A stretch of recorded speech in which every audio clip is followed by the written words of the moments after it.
अस्सलाम वालेकुम स्टूडेंट्स, आप सब कैसे। डियर व्यूअर्स, आज हम पढ़ते हैं एंडोक्राइन सिस्टम को। ये एंडोक्राइन सिस्टम का फर्स्ट पार्ट है। इंशाल्लाह सेकंड पार्ट में हम इस पूरे लेक्चर को कंप्लीट कर लेंगे और शॉर्ट में इंशाल्लाह हम कोशिश करेंगे कि पूरे एंडोक्राइन सिस्टम को हम 2 लेक्चर में सीखें। तो चलो स्टार्ट करते हैं, टाइम ज़ाया नहीं करते। एंडोक्राइन सिस्टम क्या है? डियर व्यूअर्स, डिफिनीशन में लिखा है कि endocrine system network of gland है जो प्रोड्यूस करता है, बनाता है और रेगुलेट करता है हार्मोन को। एंडोक्राइन सिस्टम जो है ना, एक नेटवर्क होता है जो ये ग्लैंड से बना हुआ होता है। ग्लैंड्स ऐसे सेल्स होते हैं जो सिक्रीटरी सेल से बने हुए होते हैं और वो जो है ना एक स्पेसिफिक केमिकल रिलीज करता है। उस केमिकल को हम क्या कहते हैं? हार्मोन कहते हैं। तो एंडोक्राइन सिस्टम एक नेटवर्क होता है जो ग्लैंड से बना हुआ होता है। ये ग्लैंड सिक्रीटरी सेल्स होते हैं बेसिकली, और ये क्या प्रोड्यूस करता है? हार्मोन्स प्रोड्यूस भी करता है, उसको रेगुलेट भी करता है। ठीक है, उसको अकॉर्डिंग टू कंडीशन प्रोड्यूस करता है। जब हार्मोन ज्यादा चाहिए होगा तो ज्यादा हार्मोन्स बनेंगे, हार्मोन्स हमें नहीं चाहिए होगा तो हार्मोन्स कम बनेंगे।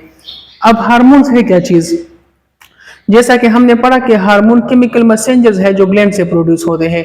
तो कहते हैं कि केमिकल मैसेंजर्स जो वो एंडोक्राइन ग्लैंड से प्रोड्यूस होते हैं और वो रेगुलेट करता है क्या? हमारे बॉडी फंक्शन को रेगुलेट करता है, हमारी ग्रोथ को रेगुलेट करता है, हमारी डेवलपमेंट को रेगुलेट करता है। ठीक है, जितने भी हमारे सिस्टम होते हैं उसको डेवलपमेंट के लिए जरूरी होता है।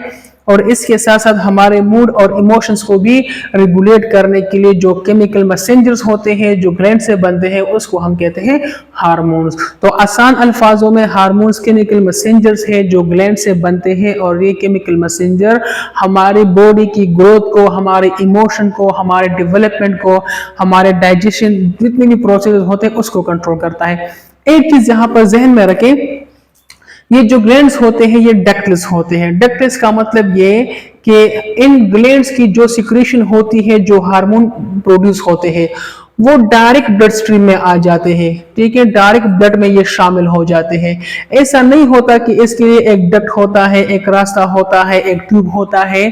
ठीक है, एक पाथवे होती है जिस रास्ते के जरिए ये हार्मोन जाते हैं, ब्लड में शामिल हो जाते हैं।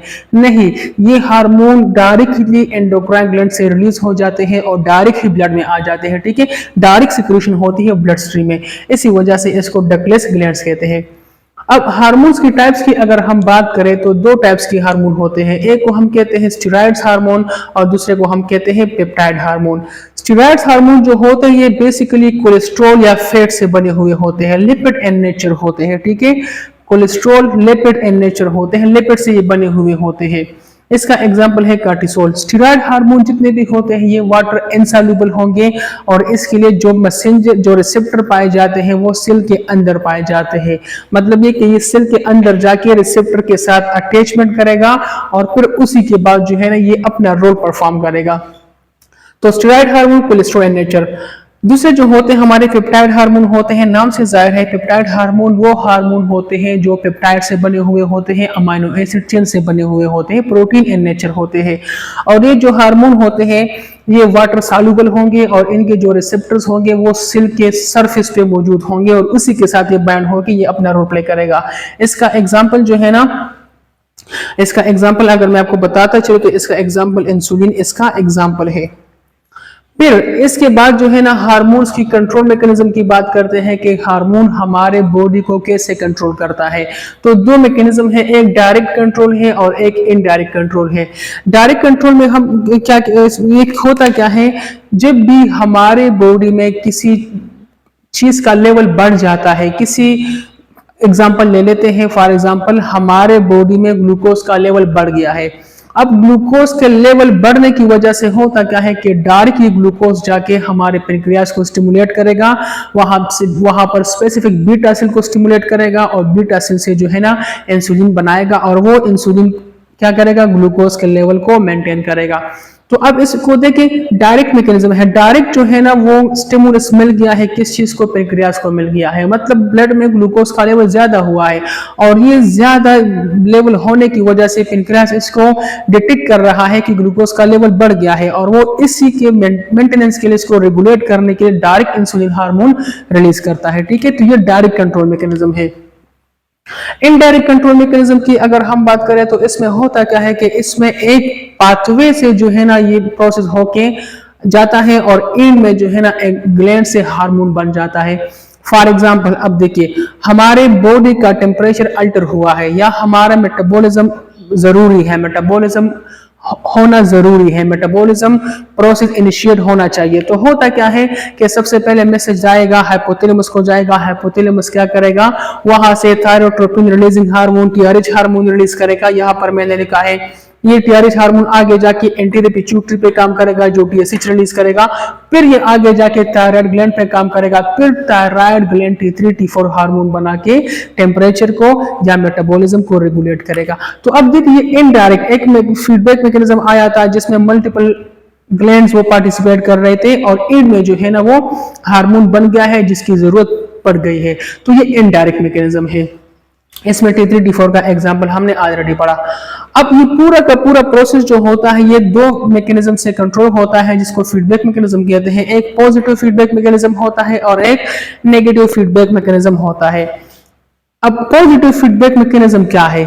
पॉजिटिव फीडबैक मैकेनिज्म में होता क्या है, जो स्टिमुलस हमारे बॉडी को मिल जाता है, मतलब जो चेंजेस हमारे बॉडी में आ जाती है उस चेंजेस को और तेज करना, उसको इनहांस करना, उसको और इंक्रीज करना, स्टिमुलस की फंक्शन को और इनहांस करना, तेज करना, ये एक्चुअली चाहे पॉजिटिव फीडबैक मैकेनिज्म जिसमें स्टिमुलस और भी इनहांस हो जाता है, हमारा एंडोक्राइन सिस्टम उसको और भी तेज कर देता है। फॉर एग्जांपल जब भी क्या होती है, जब भी पार्चुरेशन होती है, मतलब बर्थ होती है, डिलीवरी होती है बच्चे की, ठीक है, तो उस दौरान जो है ना होता क्या है कि बच्चा यूट्रस जो बच्चेदानी होता है सर्विक्स को स्टिमुलेट कर देता है, वहां पर जो है ना यूट्रस में कंट्रैक्शन आ जाती है। लेकिन जब ये कंट्रैक्शन इनिशिएट हो जाती है तो दूसरे साइड से ऑक्सीटोसिन हार्मोन भी रिलीज हो जाता है और वो करता क्या है, जो कंट्रैक्शन हुआ है, जो मसल्स मूवमेंट हुआ है, जो प्रोसेस स्टार्ट हुआ है कंस्ट्रक्शन का, उनको और भी तेज करना है ताकि यूट्रस और ज्यादा कंट्रैक्ट करे और वो बेबी आसानी से डिलीवर हो जाए। तो ये पॉजिटिव फीडबैक मैकेनिज्म है जिसमें स्टिमुलस को इनहांस किया जाता है। नेगेटिव फीडबैक मैकेनिज्म में क्या है, नाम से जाहिर है नेगेटिव। इसमें होता क्या है, जो स्टिमुलस ज्यादा हुआ है, जो चेंजेस हमारी बॉडी में आई है, उसी चेंजेस को रिवर्स करना, उसको अपोजिट डायरेक्शन में लेके आना, उसके लिए जो मैकेनिज्म यूज होता है उसको नेगेटिव फीडबैक मैकेनिज्म कहते हैं। फॉर एग्जांपल इंसुलिन का एग्जांपल हम ले लेते हैं। हमारे बॉडी में शुगर का लेवल ज्यादा हुआ है, अब शुगर के लेवल को रिवर्स करना है, शुगर के लेवल को मेंटेन करना है, तो इसको रिवर्स करने के लिए, इसको मेंटेन करने के लिए इंसुलिन हार्मोन रिलीज होगा और इंसुलिन हार्मोन उसको रेगुलेट करेगा, उसको कम करेगा, डिक्रीज करेगा। तो अब देखें स्टिमुलस जो रिस्पॉन्स है उसको रिवर्स किया जा रहा है। अब बात करते हैं एंडोक्राइन ग्लैंड्स के ऊपर। सबसे पहला जो होता है हाइपोथैलेमस होता है, इसके बाद होता है पिट्यूटरी ग्लैंड और ग्लैंड आगे हमने पढ़ना है। अब हाइपोथैलेमस को अगर हम देखें तो हाइपोथैलेमस का सबसे बड़ा रोल जो होता है एंडोक्राइन सिस्टम में वो हाइपोथैलेमस का ही होता है, क्योंकि हाइपोथैलेमस ही करता क्या है, पिट्यूटरी ग्लैंड को रेगुलेट करता है और पिट्यूटरी ग्लैंड को हम मास्टर ग्लैंड भी कहते हैं। हालांकि मास्टर ग्लैंड जो है ना हाइपोथैलेमस को कहना चाहिए था, क्योंकि हाइपोथैलेमस को कंट्रोल करने के लिए, सॉरी, पिट्यूटरी ग्लैंड को कंट्रोल करने के लिए हाइपोथैलेमस काम कर रहे हैं, लेकिन इसको हम मास्टर ग्लैंड क्यों नहीं कहते हैं। हाइपोथैलेमस जो है ना ये एक्चुअली एंडोक्राइन ग्लैंड नहीं है, ये हमारे ब्रेन का एक पार्ट है। ब्रेन का एक पार्ट क्यों है? एक बात तो ये कि एंडोक्राइन ग्लैंड्स जो होते हैं वो सिक्रीटरी सेल से बने हुए होते हैं, हाइपोथैलेमस सिक्रीटरी सेल से नहीं बना होता, ये एक्चुअली न्यूरॉन से बना हुआ होता है, ठीक है, नर्वस टिश्यू से बना हुआ होता है। दूसरी बात ये कि एंडोक्राइन ग्लैंड्स जो होते हैं उसकी डायरेक्टली सिक्रीशन होती है, मतलब जो हार्मोन्स बनते हैं डायरेक्ट ब्लड में आ जाते हैं, लेकिन हाइपोथैलेमस की जो सिक्रीशन होती है ये थ्रू हाइपोफिजियल ट्रैक्स के थ्रू होता है। पिट्यूटरी हाइपोफिजियल ट्रैक जो होता है, ठीक है, पिट्यूटरी पोर्टल सिस्टम या हाइपोथैलेमो हाइपोफिजियल सिस्टम जो होता है, ठीक है, इसी के थ्रू हार्मोन रिलीज होता है, फिर न्यूरॉन के अंदर आके वो क्या करता है, वो स्टिमुलस, वो हार्मोन पिट्यूटरी ग्लैंड के अंदर आ जाते हैं और वो फंक्शन कर देता है। तो डक्टलेस सिक्रीशन भी नहीं है। दूसरी बात ये कि जो एंडोक्राइन ग्लैंड्स होते हैं इसके अंदर फॉलिकल्स होते हैं, ठीक है, और उसी फॉलिकल से जो है ना हार्मोन प्रोड्यूस होते हैं, इसमें के अंदर फॉलिकल्स भी नहीं होते। इसी तरह और भी बहुत सारे डिफरेंस है जिसकी वजह से हाइपोथैलेमस को ब्रेन का पार्ट कंसिडर किया जाता है, इसको एंडोक्राइन ग्लैंड कंसिडर नहीं किया जाता। अब देखें पिट्यूटरी हाइपोथैलेमस से कौन कौन से हार्मोन बनते हैं। ग्रोथ हार्मोन, रिलीजिंग हार्मोन, पहला हार्मोन ये बनता है, ये ग्रोथ हार्मोन, रिलीजिंग हार्मोन। इसके बाद दूसरा जो हार्मोन बनता है एड्रीनो कॉर्टिकोट्रोपिक हार्मोन, रिलीजिंग हार्मोन, ठीक है। फिर thyrotropin releasing hormone, prolactin hormone and gonadotrophin releasing hormone. ये कहां से बनते हैं, ये हाइपोथैलेमस से बनते हैं। अब इसके बाद जो है ना इसके फंक्शन को भी हमने पढ़ना है, लेकिन हम पिट्यूटरी ग्लैंड को जब पढ़ लेंगे तो इसका फंक्शन भी हमें समझ में आ जाएगा। पिट्यूटरी ग्लैंड की अगर हम बात करें तो पिट्यूटरी ग्लैंड को हम मास्टर ग्लैंड भी कहते हैं, मास्टर ग्लैंड, ठीक है, क्योंकि ये हमारे ज्यादातर ग्लैंड्स को ये रेगुलेट कर रहा होता है, कंट्रोल कर रहा होता है। ये जो है ना तकरीबन 500 mg इसका वेट होता है, 500 mg इसका वेट होता है। इसके दो लोब्स होते हैं, एक होता है एंटीरियर पिट्यूटरी, दूसरा होता है पोस्टीरियर पिट्यूटरी। एंटीरियर पिट्यूटरी को जो है ना हम इसको एडेनो हाइपोफाइसिस भी कह सकते हैं, एडेनो हाइपोफाइसिस। और जो पोस्टीरियर पिट्यूटरी होता है इसको हम कह सकते हैं न्यूरो हाइपोफाइसिस भी कह सकते हैं। अब देखते जाए इंटीरियर पिट्यूटरी की अगर हम बात करें तो इसको एडेनो हाइपोफाइसिस क्यों कहा जाता है, क्योंकि एक्चुअली ये एपिथेलियल सेल से बना हुआ होता है, ये एक्टोडर्मल टिश्यू से बना हुआ होता है, ठीक है। इसके अंदर एपिथेलियल सेल्स पाए जाते हैं और इसकी जो ओरिजिनेशन होती है वो एक्टोडर्मल टिश्यू से होती है, जो एम्ब्रियोनिक फेज में ये होता है। लेकिन अगर हम पोस्टीरियर पिट्यूटरी की बात करें तो इसको हम न्यूरो हाइपोफाइसिस कहते हैं, न्यूरॉन से बिलोंग करता है। इसके अंदर जो है ना ऐसी टिश्यू होती है, न्यूरो एक्टोडर्मल टिश्यू होती है, जो वो नर्वस सिस्टम से बिलोंग करता है, नर्वस टिश्यू से बिलोंग करता है। और इसी पोस्टीरियर पिट्यूटरी के अंदर कुछ ना कुछ हमें न्यूरॉन्स भी मिल जाते हैं, तो इसी की वजह से इसको न्यूरो हाइपोफाइसिस का नाम दिया गया है। अब देखें होता क्या है, एंटीरियर पिट्यूटरी से ये हार्मोन रिलीज होते हैं। अब देखें हाइपोथैलेमस जो है ना ग्रोथ हार्मोन रिलीज करेगा, ये growth hormone releasing hormone pituitary gland पे काम करेगा, स्पेशली एंटीरियर पिट्यूटरी पे काम करेगा और यहां से ग्रोथ हार्मोन बनेगा। ग्रोथ हार्मोन किसके लिए जरूरी है, ये हमारे बॉडी ग्रोथ के लिए जरूरी है, डेवलपमेंट के लिए जरूरी है, मेटाबॉलिज्म के लिए जरूरी है, ठीक है। केमिकल रिएक्शंस होते हैं एनर्जी प्रोड्यूस करने के लिए, रिपेयर के लिए जरूरी है, जख्म को ठीक करने के लिए जरूरी है, ठीक है। इसके और भी बहुत सारे फंक्शंस हैं, इंसुलिन के लेवल को, शुगर के लेवल को मेंटेन करने के लिए भी ये ग्रोथ हार्मोन जरूरी है। ये ग्रोथ हार्मोन जो होता है ये सप्रेस होता है, growth hormone releasing inhibiting hormone जो ये हाइपोथैलेमस से रिलीज होता है और ये ग्रोथ हार्मोन की सिक्रीशन को एंटीरियर पिट्यूटरी से कम कर देता है। अब ग्रोथ हार्मोन की अगर सिक्रीशन में मसला आ जाए, ग्रोथ हार्मोन कम बनते हैं तो उसी की वजह से होता क्या है कि ड्वार्फिज्म हो जाता है, ठीक है। छोटे कद के जो लोग होते हैं ये भी होता है, साथ में और भी बहुत ज्यादा डेवलपमेंटल प्रॉब्लम हो जाते हैं। लेकिन अगर ग्रोथ हार्मोन हद से ज्यादा हो जाए तो इसी की वजह से एक्रोमेगेली होती है, जाइगेंटिज्म होता है, जिसमें मतलब ये कि एक ह्यूमन बीइंग बहुत ज्यादा ग्रो करता है, ओवर ग्रो कर देता है। दूसरा हार्मोन एड्रेनोकार्टिकोट्रोपिक हार्मोन रिलीजिंग हार्मोन। अब ये करता क्या है, ये हार्मोन हाइपोथैलेमस से रिलीज होता है, लेकिन ये काम किस पे करता है, एंटीरियर पिट्यूटरी पे काम करता है, ठीक है। एसीटीज हार्मोन बनाता है और एसीटीज हार्मोन आगे जाके किसको स्टिमुलेट करेगा, एड्रीनल ग्लैंड को स्टिमुलेट करेगा। दूसरा एंडोक्राइन ग्लैंड है जो हमारे किडनी के ऊपर होता है और इस एड्रीनल ग्लैंड के दो पार्ट्स होते हैं, एक एड्रीनल कॉर्टेक्स होता है और एक एड्रीनल मेडुला होता है। इसको ये स्टिमुलेट करेगा और इनमें एड्रीनल ग्लैंड से हार्मोन्स प्रोड्यूस होंगे, जो हमने नेक्स्ट क्लास में इसको इंशाल्लाह कवर करना है। इसके बाद हाइपोथैलेमस से चौथा हार्मोन रिलीज होगा, प्रोलेक्टिन रिलीजिंग हार्मोन पीआरएच। ये प्रोलेक्टिन रिलीजिंग हार्मोन किस पे काम करेगा, पिट्यूटरी, एंटीरियर पिट्यूटरी पे काम करेगा और एंटीरियर पिट्यूटरी से प्रोलेक्टिन हार्मोन बनाएगा। अब प्रोलेक्टिन हार्मोन के फंक्शंस को अगर हम थोड़ा सा जान ले तो ये ब्रेस्ट को प्रिपेयर करता है लैक्टेशन के लिए। जब भी कोई फीमेल कंसीव होती है, उसकी प्रेगनेंसी होती है, तो इस दौरान होता क्या है कि उसकी जो मेमरी ग्लैंड्स होते हैं, ठीक है, मिल्क डक्ट्स होते हैं, उसको मैच्योर होना है, उसको ग्रो होना है, उसको प्रिपेयर करना है लैक्टेशन के लिए। तो ब्रेस्ट को लैक्टेशन, दूध पिलाने के लिए, दूध बनाने के लिए, मिल्क प्रोडक्शन के लिए ब्रेस्ट को मैच्योर करना प्रोलेक्टिन का काम है।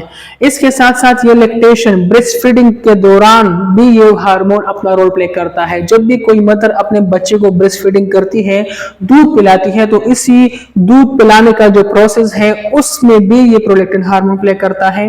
इस तरह जो है ना reduce incidence of conception during lactation, अगर कोई फीमेल वो अपने बच्चे को दूध पिला रही है, लैक्टेशन कर रही है, तो इस लैक्टेशन के दौरान ये फीमेल आसानी से कंसीव नहीं होगी।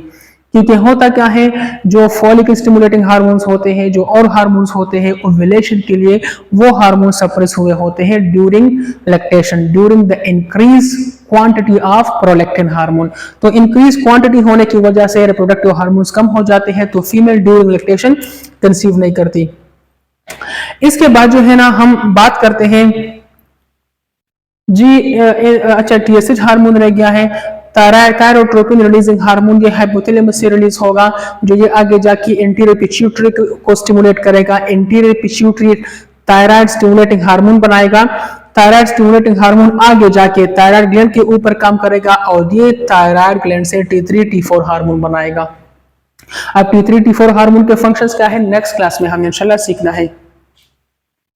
इसके बाद अगर हम पढ़ें gonadotrophin releasing hormone, GnRH hormone, ये एक्चुअली सेक्स हार्मोन होते हैं, जो ये बेसिकली प्रोड्यूस होते हैं कहां से, एंटीरियर पिट्यूटरी से प्रोड्यूस होते हैं। अब ये GnRH जो है ना एफएसएच बनाता है, फॉलिकल स्टिमुलेटिंग हार्मोन बनाता है और ल्यूटेनाइजिंग हार्मोन बनाता है। अब इसकी अगर हम बात करें तो फॉलिकल स्टिमुलेटिंग हार्मोन, इसका रोल मेल में भी होता है, फीमेल में भी होता है। सिमिलरली इस ल्यूटेनाइजिंग हार्मोन का रोल मेल में भी होता है और फीमेल में भी होता है। एफएसएच फॉलिकल स्टिमुलेटिंग हार्मोन का जो रोल बोथ सेक्सेस में होता है वो फॉलिकल को मैच्योर करना है, और फॉलिकल मैच्योरेशन के जरिए जो है ना एफएसएच हार्मोन स्पर्मेटोजेनेसिस में भी हेल्प करता है, मेल में स्पर्म्स बनाता है और फीमेल में क्या बनाता है, फॉलिकल्स को मैच्योर करता है, ऊआ बनाता है, एग रिलीज करता है, एग को मैच्योर कर देता है।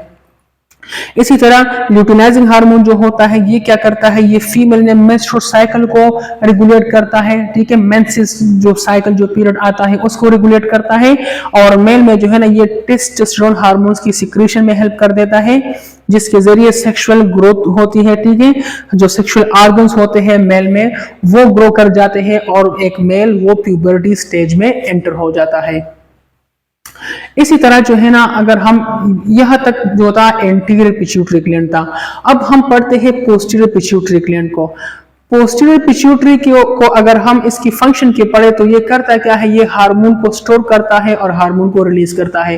कुछ लोग ये कहते हैं कि पोस्टीरियर पिट्यूटरी ग्लैंड जो है ना ऑक्सीटोसिन हार्मोन बनाता है और एंटी डायरेटिक हार्मोन बनाता है, ये बिल्कुल गलत है। पिट्यूटरी ग्लैंड जो है ना एक्चुअली ये ऑक्सीटोसिन हार्मोन और एंटी डायरेटिक हार्मोन को स्टोर कर देता है। इन दोनों हार्मोन की जो प्रोडक्शन होती है हाइपोथैलेमस में होती है। पिट्यूटरी पोस्टीरियर पिट्यूटरी का काम है इन दोनों हार्मोन को स्टोर करना, कौन कौन से, ऑक्सीटोसिन को और एंटी डायरेटिक हार्मोन को, और ये दोनों कहां से बन रहे हैं, हाइपोथैलेमस से बन रहे हैं। अब देखिए तो दो हार्मोन होते हैं पोस्टीरियर पिट्यूटरी के अंदर जो स्टोर होते हैं, रिलीज होते हैं, एक होता है ऑक्सीटोसिन, दूसरा होता है एंटी डायरेटिक हार्मोन वेसोप्रेसिन भी जिसको हम कहते हैं। ऑक्सीटोसिन की अगर हम बात करें इसकी फंक्शन को अगर हम पढ़े, helps in parturition. Parturition mean a process of birth, ठीक है, जब भी कोई फीमेल वो बर्थ दे रही होती है तो डिलीवरी के दौरान ऑक्सीटोसिन हार्मोन यूट्रस को तेज कर देता है और बच्चा पैदा होने में मदद देता है। दूसरा क्या करता है, stimulate contraction of milk duct during lactation. अगर कोई फीमेल अपने बच्चे को दूध पिला रही है तो मिल्क सिक्रीशन के लिए भी ऑक्सीटोसिन हार्मोन जरूरी है। इस तरह जो है ना एजुकुलेशन, अगर सेक्सुअल इंटरकोर्स हो रहा है, सेक्सुअल इंटरकोर्स के दौरान अगर कोई मेल फीमेल एजुकुलेट हो रहा होता है तो एजुकुलेशन में भी ये हेल्प कर देता है। साथ में helps in social recognition, oxytocin की स्मेल ही के जरिए, इसकी स्मेल के जरिए एक बेबी, एक बच्चा अपने माँ को पहचान सकता है, ठीक है। तो ये जो स्मेल होता है ऑक्सीटोसिन का, इसी के जरिए एक बच्चा एक बच्चे का कनेक्शन अपने माँ के साथ बन जाता है और उसको वो पहचान लेता है। दूसरा जो हार्मोन होता है anti diuretic hormone. Anti diuretic hormone का नाम से ज़ाहिर है एंटी डायरेटिक। डायरेसिस का मतलब ये यूरिन फॉर्मेशन, ठीक है, एक्सेसिव यूरिन फॉर्मेशन को या यूरिन फॉर्मेशन का जो प्रोसेस होता है उसको डायरेसिस कहते हैं। तो वो हार्मोन जो यूरिन फॉर्मेशन की प्रोसेस को रोक देता है या कम कर देता है, उसको हम कहते हैं एंटी डायरेटिक हार्मोन और वेसोप्रेसिन। अब इसमें होता क्या है, इसमें जो हमारे नेफ्रॉन होते हैं, जो डिस्टल कन्वोल्यूटेड ट्यूब्यूल्स होते हैं, ये हार्मोन उसको बहुत ज्यादा परमिएबल कर देता है और उसी से जो है ना होता क्या है कि ज्यादा परमिएबिलिटी होने की वजह से वाटर की रीअब्जॉर्प्शन स्टार्ट हो जाती है। मतलब गुर्दों में जो पानी आया हुआ होगा, किडनी के अंदर जो वाटर होगा वो रीअब्जॉर्ब होकर ब्लड में चला जाएगा इन केस ऑफ डिहाइड्रेशन। तो करता क्या है, नाम से जाहिर है वाटर रीअब्जॉर्प्शन के लिए जरूरी है। और क्या करता है, इलेक्ट्रोलाइट बैलेंस, हमारे ब्लड में जो इलेक्ट्रोलाइट्स होते हैं, सोडियम पोटेशियम बहुत सारे हैं, उसको बैलेंस करने के लिए भी एंटीडायरेटिक हार्मोन जरूरी है। डियर व्यूअर्स, से आज का लेक्चर था, इसका सेकंड पार्ट इंशाल्लाह मैं अपलोड कर लूंगा और उसमें हम एंडोक्राइन सिस्टम को खत्म कर लेंगे और जो ग्लैंड्स रह गए हैं इंशाल्लाह पार्ट 2 में हम एक्सप्लेन कर लेंगे। अभी तक देखने के लिए थैंक यू सो मच। अगर आपको ये चैनल अच्छा लगा है, आपको वीडियो अच्छी लगी है, तो इसको लाइक करें, इसको शेयर करें और चैनल को सब्सक्राइब करें। Thank you so much.